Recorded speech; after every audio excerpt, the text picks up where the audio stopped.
Hello hello दोस्तों, नमः संस्कृताय, गुड आफ्टरनून। आप सभी का फिर से एमएस क्लासेस 1 में स्वागत करते हैं।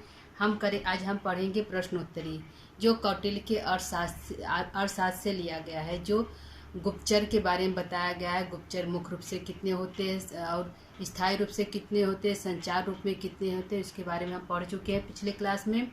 आज उसके बारे में हम प्रश्न उत्तर करेंगे। ये हमारा अर्थशास्त्र का लास्ट क्लास होगा। आइए इसको हम पढ़ते हैं, प्रश्नोत्तरी करते हैं। ठीक है, पहला हमारा प्रश्न है, प्रथम अधिकरण का क्या नाम है। प्रथम अधिकरण का हमारा क्या नाम है? तो प्रथम अधिकरण का नाम है विनयाधिकारी। क्या नाम है दोस्तों? प्रथम अधिकरण का क्या नाम है? हमारा कुल 15 अधिकरण है हमारे जो अर्थशास्त्र में, उसमें 15 अधिकरण है और प्रकरण 180 प्रकरण है, 150 उसका अध्याय है। तो इसमें पूछा है कि प्रथम अधिकरण का क्या नाम है, तो विनयाधिकारी नाम है। क्या है दोस्तों? विनयाधिकारी नाम है। विनयाधिकारी नाम है, जो विनयाधिकारी नाम है। इसमें जो है 21 अध्याय है। तो प्रथम अधिकरण का क्या नाम है दोस्तों? तो विनयाधिकारी नाम है। क्या है? विनयाधिकारी नाम है। प्रथम अधिकरण का नाम विनयाधिकारी है। दूसरा हमारा प्रश्न है, स्थायी गुप्तचरों की संख्या कितनी होती है। स्थायी गुप्तचरों की संख्या कितनी होती है? तो 4 होती है। कितनी है दोस्तों? 4 होती है। स्थायी गुप्तचरों की संख्या हमारी कितनी है? 4 है। कितना है दोस्तों? स्थायी गुप्तचरों की संख्या हमारा 4 है। अगला प्रश्न है, स्थायी गुप्तचरों के क्या नाम है। जो स्थायी गुप्तचर है उसके क्या नाम है? तो उसके स्थायी गुप्तचरों की संख्या, उसका नाम है, पहला है काप्टिक। 4 है तो पहला काप्टिक है। पहला काप्टिक है। दूसरा उदास्थिक है। उदास्थित है। तीसरा हमारा, पहला काप्टिक, दूसरा उदास्थित, तीसरा गृहपतिक है। गृहपतिक है। चौथा हमारा वैदेहक है।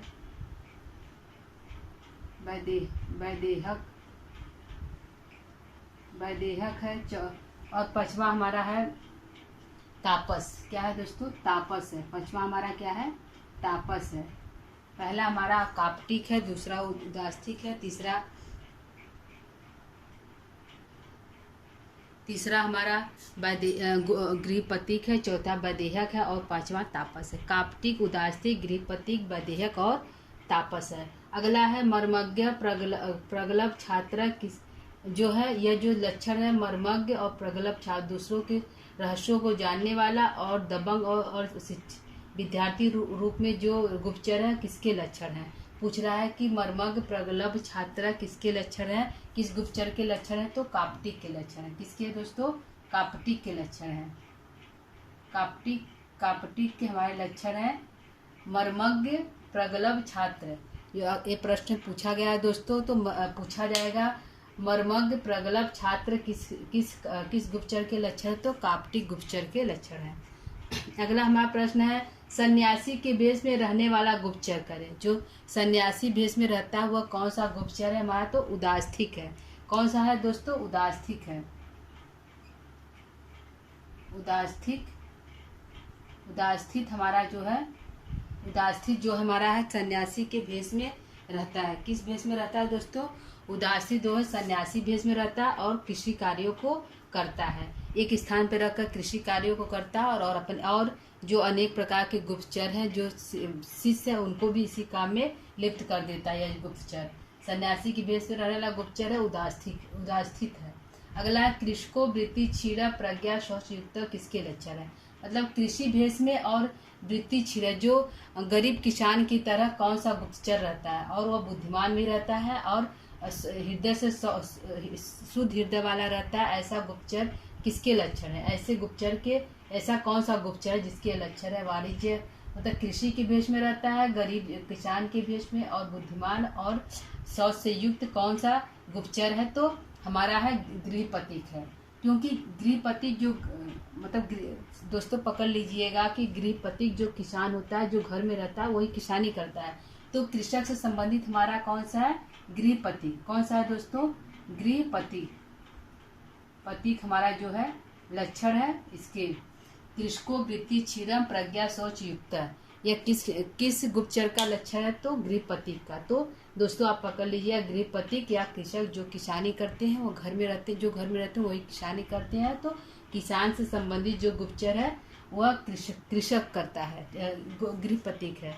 अगला हमारा प्रश्न है, वाणिज्यको वृत्ति क्षीरम प्रज्ञा शौच किस गुप्तचर के लक्षण? मतलब व्यापार करता हो और वृत्ति से क्षीण हो, धन से गरीब हो, गरीब व्यापारी हो, ऐसा कौन सा गुप्तचर है जो गरीब व्यापारी बना हो और बुद्धिमान हो और शुद्ध हृदय वाला? किस गुप्तचर के लक्षण है दोस्तों? तो वैदेहक है। किसके हैं? वैदेहक हमारे हैं। वैदेहक कौन सा गुप्तचर है? तो हमारा वैदेहक गुप्तचर है जो वाणिज्य कार्य करता है और किसान और वृत्ति से हीन रहता है और उसके पास धन नहीं रहता है, ऐसा प्रदर्शित करता है गुप्तचर। कौन सा है? तो वैदेहक है। अगला हमारा मुंडो जटलो व वृत्ति कामास्ता किस गुप्तचर के लक्षण है? ऐसा गुप्तचर है जो मुंड या तो बाल नहीं रख, उसके पास बाल नहीं, मुंड है, या तो जटाएं धारण किया है, या तो मुंड है, बाल छिलवाया हुआ है, या फिर जटाओं को धारण किया है और वृत्ति धन की इच्छा कामना करने वाला। ऐसा कौन सा गुप्तचर है? किस गुप्तचर का लक्षण है? दोस्तों सीधा प्रश्न पूछेगा कि मुंडो जातो व वृत्ति कामास्था किस गुप्तचर के लक्षण है? तो तापस के हैं। किसके हैं दोस्तों? हमारे तापस के लक्षण है। तापस गुप्तचर के लक्षण है। मुंडो जटितो व वृत्ति कामस किस गुप्तचर के लक्षण है? तो तापस के लक्षण है। ठीक है दोस्तों, इसको आप लोग ध्यान से देखिएगा। काम शास्त्रों तथा नाचने गाने की कला में कौन गुप्तचर निपुण है? काम शास्त्रों या तंत्र मंत्र की विद्या से जानने वाला, नाच गान का जो स्थायी रूप से नहीं रहते हैं, जो इधर टहलते रहते हैं, ऐसा कौन सा गुप्तचर है? तो ऐसा गुप्तचर हमारा क्षत्रिय गुप्तचर है। कौन सा दोस्तों? काम शास्त्रों तथा नाचने गाने की कला में कौन सा गुप्तचर है? तो क्षत्रिय गुप्तचर है। कौन सा गुप्तचर है दोस्तों? क्षत्रिय गुप्तचर है। क्षत्रिय गुप्तचर है जो मंत्र विद्या, जादू टोना को जानता हो, माया जाल फैलाना जानता हो, पक्षी ज्ञाता हो, मतलब पक्षियों के बारे में ऐसे तंत्र विद्याओं को जानने वाला कौन सा गुप्तचर है? क्षत्रिय गुप्तचर है। प्राणों की परवाह न करके हाथी, बाघों, सांप से कौन सा गुप्तचर भिड़ जाता है? जो अपनी प्राणों की इच्छा चाह नहीं करता और हाथी, बाघों, सांप से भिड़ जाता, कौन सा गुप्तचर हमारा दोस्तों? जो प्राणों की परवाह न करके हाथी, घोड़ा इत्यादि से भिड़ जाता है, कौन सा गुप्तचर हमारा है? तो हमारा गुप्तचर है तीक्ष्ण गुप्तचर है। कौन सा गुप्तचर है दोस्तों? तीक्ष्ण गुप्तचर है। कौन सा है? तीक्ष्ण गुप्तचर है। तीक्ष्ण गुप्तचर जो हमारा है, जो यदि अपने प्राणों की परवाह न करके सामने यदि हाथी आ जाए, कोई जंगली जानवर आ जाए, या फिर बाघ, सांप इत्यादि आए, तो उससे वो भिड़ जाता है। कौन सा गुप्तचर? तीक्ष्ण गुप्तचर। अगला हमारा क्रूर प्रकृति, आलसी स्वभाव वाला कौन सा गुप्तचर है? तो दोस्तों रसद है। कौन सा गुप्तचर हमारा है? जो रसद है, जो क्रूर प्रकृति का हो, आलसी हो, स्वभाव वाला हो, वह कौन सा स्वभाव, और अपने बंधु बांधवों को न मानता हो। अपने बंधु बांधवों को न मानने वाला और क्रूर प्रकृति और आलसी स्वभाव का कौन सा गुप्तचर है? तो रसद गुप्तचर है। कौन सा दोस्तों है? रसद गुप्तचर है, जो अपने बंधु बांधवों को न मानता हो, क्रूर प्रकृति का, आलसी स्वभाव को, और रसद का अर्थ है जहर देकर अपने शत्रुओं को नाश कर दे। ऐसा गुप्तचर है जो जहर के माध्यम से शत्रुओं का नाश कर देता है।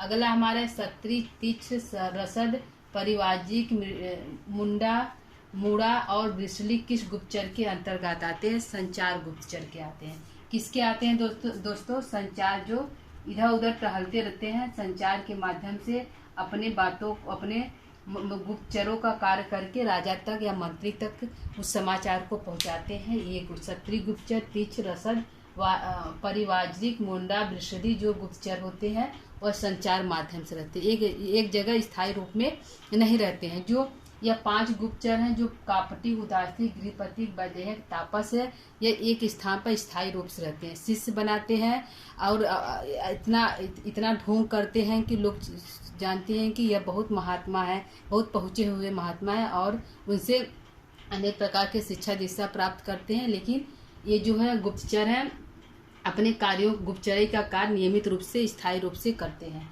और यह जो गुप्तचर हैं चार पांच जो गुप्तचर है संचार के माध्यम से गुप्तचर्य का कार्य करते हैं। एक स्थान पर ये लोग नहीं ठहरते हैं, ये लोग जादू टोना इत्यादि को दिखाते रहते हैं, मतलब समाज में, और अपने कार्यों को करते रहते हैं। अगला अर्थशास्त्र के अनुसार वार्ता का क्या अर्थ है।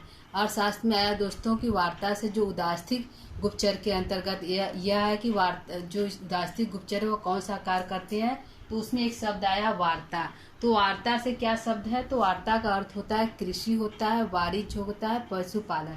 मतलब उदास्थिक जो गुप्तचर है वह कृषि का कार्य करता रहे, पशुपालन और वाणिज्य का कार्य करते हुए अपने मतलब उसके लक्षण है कार्य है, तो वह उदास्थिक के जो कार्य है। तो वार्ता से हमारा अर्थ हो गया कृषि हो गया, कृषि का कार्य करे, और पशुपालन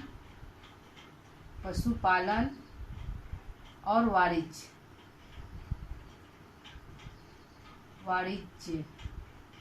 का कार्य ये जो है, यह जो वार्ता से हमारा अर्थ होगा।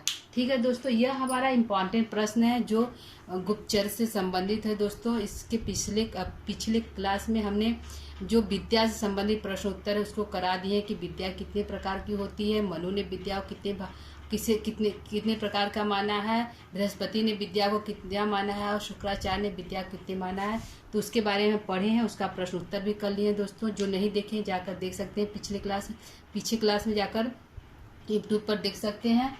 और यह जो हमारा प्रश्न उत्तर है गुण पुरुषोत्पत्ति मतलब यह जो प्रश्न उत्तर गुप्तचरों के बारे में है।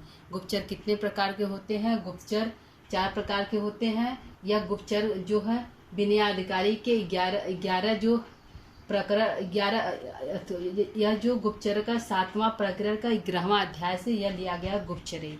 7वां प्रकरण 11वां, 7वां प्रकरण 11वां अध्याय से यह लिया गया है गुप्तचर गुण पुरुषोत्पत्ति। ठीक है दोस्तों, तो एक बार फिर देख लेते हैं सरसरी निगाह से, उसके बाद क्लास को विराम करेंगे। प्रथम अधिकरण का क्या नाम, तो विनयाधिकारी है। स्थायी गुप्तचरों की संख्या कितनी है, 4 है। 4 गुप्तचर कौन है, काप्टिक है, काप्टिक, उदास्थिक, गृहपतिक, वैदेहिक और तापस है। तो मर्मज्ञ प्रगल्भ छात्र किसके लक्षण हैं, तो मर्मज्ञ काप्टिक के लक्षण है। सन्यासी के वेश में रहने वाला गुप्तचर कौन है, तो उदास्थिक है। उदास्थिक जो सन्यासी के वेश में रहते हैं। कृषक, वृत्ति, क्षीरम, प्रज्ञा, शौच युक्त किसके लक्षण है, तो गृहपति के लक्षण है। अब वाणिज्य को वृत्ति, क्षीरम, प्रज्ञा, शौच युक्त किस गुप्तचर के लक्षण है, तो वैदेहक के लक्षण है दोस्तों। मुंडो जटितो व वृत्ति, कामास्था किस गुप्तचर के लक्षण है, तो तापस के लक्षण है दोस्तों। और काम शास्त्र तथा नाचने गाने की कला में कौन सा गुप्तचर निपुण है, तो क्षत्रिय गुप्तचर निपुण है। और प्रारों की परवाह न करके हाथी बाघ छात्रों से कौन सा गुप्तचर भिड़ जाता है, तो तीक्ष्ण गुप्तचर भिड़ जाता है। क्रूर प्रकृति, आलसी स्वभाव वाला, अपने बंधु बांधवों को न मानने वाला कौन सा गुप्तचर है, रसद गुप्तचर है। क्षत्रिय, तीक्ष्ण, रसद, परिवारजिक, मूढ़ा, विश्ली किस गुप्तचर के अंतर्गत आते हैं, तो दोस्तों संचार गुप्तचर के अंतर्गत आते हैं। अर्थशास्त्र के अनुसार वार्ता का क्या अर्थ है, वार्ता का क्या अर्थ है, तो पशुपालन है, कृषि है, वाणिज्य है। ठीक है दोस्तों, तो ये हमारा प्रश्न उत्तर हो गया दोस्तों। यह परीक्षा की दृष्टि से बहुत उपयोगी है, इसको आप लोग जरूर देखिएगा। यदि आपको यह क्लास मिले तो इसको जरूर देखिएगा। यह जो है झारखंड के पीजीटी में सिलेबस के रूप में लगा हुआ है, तो दोस्तों यह प्रश्न आया हुआ है, यह परीक्षा की दृष्टि से बहुत उपयोगी है। तो दोस्तों क्लास को ये विराम करते हैं। नमः संस्कृताय।